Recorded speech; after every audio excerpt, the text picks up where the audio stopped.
tardes, gracias por acompañarnos en esta segunda emisión de Ciudad 2.0. El día de hoy estamos ya a miércoles, mitad de semana, pero casi ya se termina el mes, miércoles 25 de enero, Diego, del 2012. 25, fíjate. Qué rápido, ¿verdad? 5 días para que se acabe el primer mes. Sí, que se acabe el primer mes. El día de hoy, Daniela, nos acompañó aquí en Durango el investigador de la UNAM, Miguel Carbonell. Estuvo aquí ofreciendo una conferencia magistral. ¿De qué habló, Daniela? Estuvo invitado por la CETAIP. Él habló en el auditorio universitario con jóvenes y con algunos políticos sobre la importancia de lo que es la protección, de garantizar lo que es la protección de datos personales. Y hay varios estados, ¿no?, que lo están haciendo. Y aquí en Durango, pues también no fue la excepción. Se empieza a trabajar en eso. Son retos un poco complicados para el tipo de vida que acostumbramos llevar los mexicanos, un poco confiados, en donde dejamos datos a todo el mundo, que si vamos a un dentista se los dejamos al dentista y se quedan con ellos. Dice que aproximadamente hay varios millones de bases de datos en el país. 4 millones, creo que son. Sí, algo así, ¿verdad? 4 millones. Entonces uno pues no cuenta con ello y pues también se expone. Y lo peor de todo es que se puede lucrar o se puede caer hacer mal uso, caer en el crimen organizado, porque inclusive fue muy famoso hace algunos años en Tepito, se vendían las bases de datos del IMSS, bases de datos de varias de las personas, sí, de miles de personas. Entonces en esta conferencia él habla sobre las leyes que se están regulando en México para proteger lo que son los datos personales y garantizar esto en un mediano plazo. Primero, la inmensa tarea que esta disposición que les acabo de contar del artículo 73 deposita en manos de un órgano federal que se llama el IFAI, el Instituto Federal de Acceso a la Información y Protección de Datos Personales. Les voy a dar una cifra para ilustrar qué tan inmensa es esta tarea. En una primera valoración, no es una cifra definitiva, es una primera, es como un primer saque, el IFAI estimó que hay 4 millones de bases de datos en manos de particulares en México. 4 millones de bases de datos, claro, de todos los tamaños. Imagínense la base de datos de Telmex, o la base de datos de Telcel, o de American Express, o de Bancomer. No, son bases de datos enormes. Pero la miscelánea de la esquina, la miscelánea chonita de la esquina, puede que también tenga su propia base de datos, porque de repente el año pasado fueron 2 clientes y pidieron factura y tuvieron que dar su RFC. Y a partir de ahí se integra una base de datos de RFC o de domicilio fiscal, etc. Entonces hay de todos los tamaños. El primer reto es cómo el IFAI, que tiene su sede en Coyoacán, en el Distrito Federal, ahí está físicamente el IFAI, va a poder revisar, supervisar y en su caso sancionar a quien viole la ley cuando tiene a 4 millones de sujetos, que yo creo que son más, pero bajita la mano son 4 millones. ¿Cómo le va a hacer? Es más, territorialmente, ¿cómo le va a hacer? El IFAI va a estar mandando a su departamento jurídico, va a mandar un abogado para que revise si la miscelánea chonita de la esquina está resguardando bien sus bases de datos. Entonces ahí tenemos un problema de diseño muy importante que nos tiene que llevar a cambiar ya toda nuestra estructura de protección de este tipo de derechos para que las comisiones estatales le ayuden al IFAI. Yo no veo de otra, como sucede con las comisiones estatales de derechos humanos respecto de la Comisión Nacional de Derechos Humanos, en donde hay una concurrencia y un auxilio. Los órganos estatales ayudan a los órganos nacionales. De otra forma no veo yo cómo el IFAI se va a poder hacer cargo de estos 4 millones de bases de datos. Segundo lugar, el reto de orden legislativo. Miren, les acabo de mencionar que solamente 6 entidades federativas tienen sus propias leyes locales de protección de datos personales. Los demás tienen capítulos en las leyes de transparencia. Y es un problema, porque cuando uno ya se mete a estudiar el tema de protección de datos personales, cuando uno se mete a fondo a esta materia, se da cuenta que es terriblemente complicado. Y no se puede despachar con 4 o 5 articulitos ahí, en un capítulo de la ley de transparencia. Se requiere una regulación sustantiva. Se requiere una regulación a detalle y tenemos que construir todo ese entramado de leyes locales, sobre todo, que nos protejan nuestros datos personales. Ese sería el segundo reto. El segundo reto es construir las leyes que nos puedan dar suficiencia jurídica para tener bien protegidos nuestros datos personales. Y en esa materia me preguntaban ahora los compañeros de los medios antes de entrar, oiga, ¿y cómo estamos en esa materia? En pañales.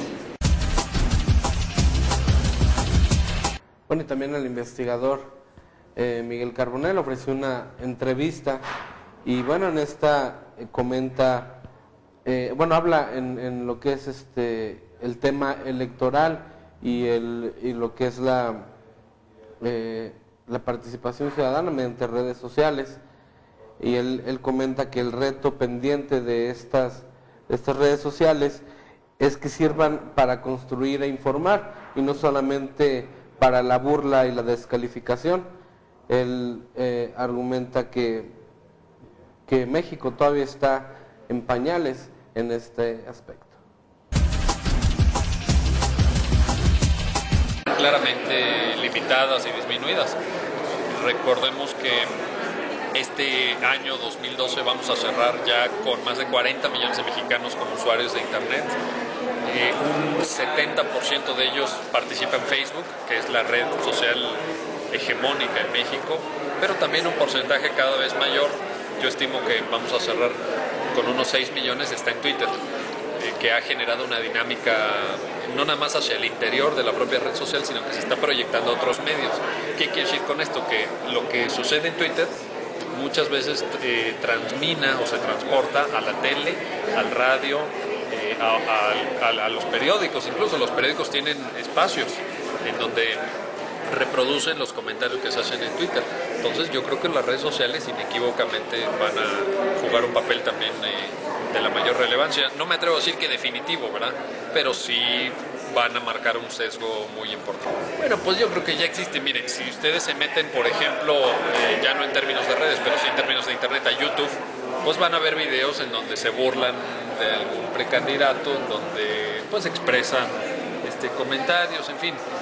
Es algo difícil de detener, la verdad. Y la legislación mexicana en ese sentido pues intenta abarcar lo básico que es radio y televisión, pero más allá no puede. Entonces, en un mundo donde cada vez hay más personas conectadas a Internet, este tipo de fenómenos que se llaman virales, que realmente llegan a millones de personas, pues no se pueden detener. Lo vimos en el caso del precandidato del PRI, en el tema de la FIL de Guadalajara, en el tema de, este comentario de la hija, ¿no?, en relación a la prole. Eso en las redes sociales se multiplicó por millones y tuvo un eco que a lo mejor no hubiera tenido en otro tiempo. Entonces sí estamos ante escenarios inéditos. Pero entonces estará utilizando más como para descalificaciones que para construir propuestas en... Esa es una muy buena pregunta, yo le aprecio mucho que me la haga, porque ese es el reto pendiente. Las redes sociales tienen que servir para construir, no nada más para la burla, sino para la información, no nada más para desacreditar, sino también para valorar propuestas y para discutir ideas. Y yo creo que no lo estamos haciendo. No sabemos utilizar las redes sociales de forma constructiva. Y yo creo que tienen un papel de la mayor relevancia en ese punto. Y estamos en pañales en México. No podemos pensar que solo sea para burlarnos o para desahogar nuestras frustraciones. Tiene que servir para debatir ideas, porque es lo que México necesita. México necesita verdaderamente tener un proyecto muy claro, un rumbo que creo que hoy hemos perdido, se los digo sinceramente, y creo que necesitamos entrarle a fondo en temas como educación, salud, seguridad pública, crecimiento económico, generación de empleos de calidad, infraestructura, que es un tema en el que estamos muy rezagados. Durango lo sabe, por supuesto. En infraestructura nos falta muchísima inversión y en ese sentido, por supuesto, tenemos que potenciar a las redes sociales para ese efecto. Bueno, pues ahí tiene la opinión de este investigador de la UNAM, Miguel Carbonell, con respecto al tema pues de las redes sociales, tema que será muy fuerte en los siguientes meses previos a la elección de julio de este año. Por otra parte, el diputado Pedro Silerio él pertenece a la fracción del PRI, celebró el decreto que el día de ayer, o el pasado lunes, realizó el Ejecutivo Federal, donde pone ya a disposición de los estados afectados por la sequía más de 34,000 millones de pesos, demostrando con ello una gran voluntad para combatir este fenómeno natural. Qué bueno que el Ejecutivo Federal, después de esta insistencia, pues da muestras de ya una mayor voluntad por poder ahora sí bajar recursos y programas para mitigar los efectos de esta severa sequía. Creo que estamos todavía ahorita en la posibilidad de poder, pues de cierta manera, revertir algo y que los efectos sean menos fuertes. Aquí lo único que habrá que darle seguimiento es de que a este decreto sea letra activa, sean hechos y que se reflejen en los estados, en las entidades federativas. Yo espero que esto a la brevedad posible ya se esté dando en resultados, sobre todo en el tema de disponibilidad de agua a la población, disponibilidad de alimentos y reactivar las actividades productivas, agricultura, ganadería, forestal. Ahí vamos a estar nosotros como, bueno, su servidor como legislador local y presidente de la Comisión del Campo del Congreso local, vamos a estar muy al pendiente de darle seguimiento, pero sobre todo con una visión muy propositiva de impulsar todo lo que se requiera para que esto salga adelante. Reiteramos de que y compartimos plenamente tanto con el titular del Ejecutivo del Estado de Durango como el propio presidente de México, Felipe Calderón, de que bajo ningún motivo habrá precisamente de esto prestarse a situaciones que tengan que ver con otro tipo de objetivos, no más que el que llevar beneficios a la gente y fuera también aspectos de carácter partidista, y que le pedimos precisamente a los 3 niveles de gobierno su máxima cooperación para que todos los trámites en su momento tengan que ser ágiles, tengan que darles toda la celeridad que corresponde al caso, puesto que estamos en una contingencia. Entonces vamos a estar con toda la buena disposición, muy propositivos y abonándole siempre a que esto salga y que dé los resultados que espera la gente del campo. Mire, yo creo que lo que está pidiendo el gobernador, porque bueno, él es el responsable de aportar esa parte, es de que se eliminen esos paripasos, porque bueno, los gobiernos de los estados, la mayor parte no tienen disponibilidad y eso sería pues como de hecho no apoyar, puesto que no se tiene esa parte y en su momento no se pueden bajar esos recursos. Entonces, el anterior año se habían eliminado estos paripasos, yo espero que también se haga una excepción a esta regla para efecto de que pueda bajar esos recursos.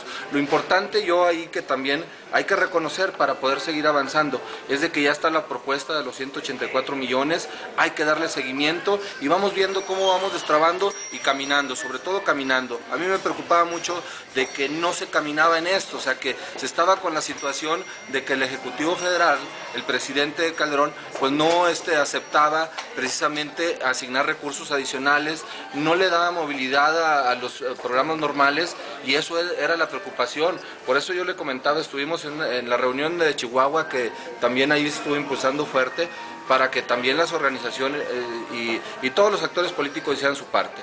Pero aquí ha sido fundamental, yo reconozco en el gobernador Jorge Herrera Caldera su sensibilidad como presidente de la Comisión del Agua, de la CONAGO, donde él ha estado muy al pendiente y precisamente por eso él fue quien ayer dio el mensaje a nombre de todos los gobernadores. Bueno, el titular de la CAED, Miguel Calderón Arámbula, habla sobre los proyectos a los que se les dará prioridad en este 2012, teniendo como punto central el abastecimiento de agua para consumo humano en las comunidades donde impera la sequía, siguiendo con programas de saneamiento y alcantarillado.